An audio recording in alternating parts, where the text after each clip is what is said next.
मित्रों, शायद इस महत्वपूर्ण प्रसंग पर कई विद्वानों ने गौर नहीं किया होगा। यह महाभारत में वर्णित एक बहुत ही महत्वपूर्ण प्रसंग है। अभी तक हम लोग यही समझते थे और मानते आ रहे हैं कि हर तेजस्वी मनुष्य द्वारा दिया गया श्राप काम करता है। यह बात सत्य भी है। इसके पीछे एक वैज्ञानिक कारण भी होता है जिसकी हम फिर कभी चर्चा करेंगे। पर महाभारत हमें यह भी सिखाती है कि अगर एक तेजस्वी व्यक्ति अपनी अधर्मी इच्छा के पूर्ण न हो पाने के कारण श्राप दे रहा है तो अंत में वह श्राप काम नहीं कर पाता है।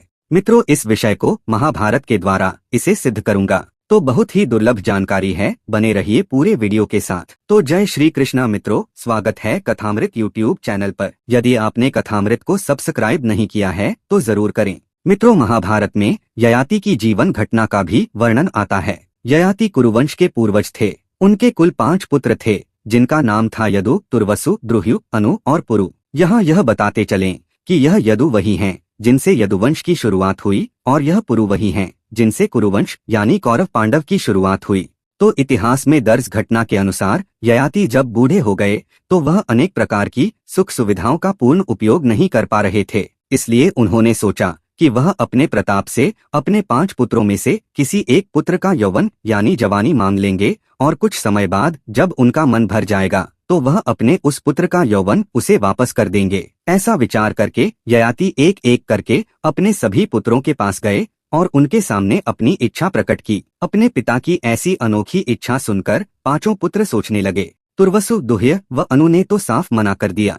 ययाति ने अपने इन तीनों पुत्रों को श्राप दिया कि उनके वंश के लोग कभी राजा नहीं बन पाएंगे। उसके बाद वह पुत्र यदु के पास गए। ययाति को यदु और पुरु से काफी उम्मीदें थी। यदु के पास जाकर ययाति बोले कि यदु, तुम मेरे बहुत प्रिय पुत्र हो, इसलिए मैं चाहता हूँ कि तुम कुछ समय के लिए अपने बूढ़े पिता को अपने यौवन का दान दे दो। जब मैं संतुष्ट हो जाऊंगा तो तुम्हारा यौवन तुम्हें वापस कर दूंगा। यदु ने कहा, पिताश्री, यह किस प्रकार की इच्छा है? आपने तो अपने यौवन का पूरा उपयोग किया है परंतु तब भी आपका मन नहीं भरा। अब मेरी बारी है तो आप मुझसे मेरी जवानी मांग रहे हैं। यह तो अधर्म है। हे पिताश्री, मैं यह नहीं कर सकता। हर मनुष्य को अपने जीवन को पूर्ण रूप से जीने का अधिकार है। ययाति ने कहा, तेरा इतना दुस्साहस, तू अपने पिता को मना कर रहा है। जा, मैं तुझे श्राप देता हूँ कि तू और तेरे आने वाले वंश का कोई भी व्यक्ति कभी भी राजा नहीं बन पाएगा। तुम सदैव दास ही रहोगे।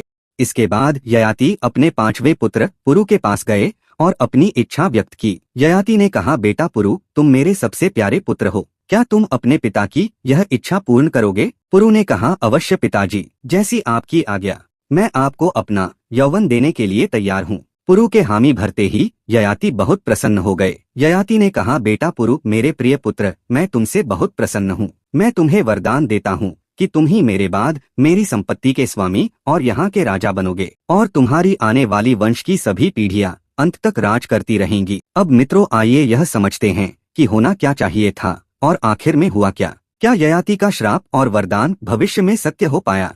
मित्रों, महाभारत युद्ध के कई वर्षों बाद राजा युधिष्ठिर ने अपना राज सिंहासन परीक्षित को सौंप दिया था, क्योंकि युद्ध के बाद पूरे कुरुवंश में सिर्फ एकमात्र राजकुमार परीक्षित ही बचे थे। परीक्षित अभिमन्यु के पुत्र थे और अभिमन्यु अर्जुन और सुभद्रा के पुत्र थे। सुभद्रा भगवान श्री कृष्ण की बहन थीं और यदुवंशी थीं। हम सब जानते हैं कि अर्जुन इंद्र भगवान के अंश पुत्र थे, यानी अर्जुन का कुरुवंश से सीधा नाता नहीं था और अर्जुन की माता थी कुंती, जो कि खुद भी यदुवंश से ही थीं। तो इसका अर्थ यह निकला कि अभिमन्यु हकीकत में यदुवंश को आगे बढ़ा रहे थे। इससे यह बात सिद्ध होती है कि परीक्षित असल में यदुवंशी थे। और इस प्रकार से अगर हम भगवान श्री कृष्ण की चल रही वंशावली यानी यदुवंश पर भी गौर करें तो हम पाएंगे कि आज 21वीं सदी में भी भगवान श्री कृष्ण के वंशज राज कर रहे हैं। बहुत कम लोग जानते हैं कि राजस्थान के जैसलमेर किले में भगवान श्री कृष्ण की 158वीं पीढ़ी राज कर रही थी। उनका नाम था महारावल बृजराज सिंह, जिनकी मृत्यु 28 दिसंबर 2020 को हो चुकी है।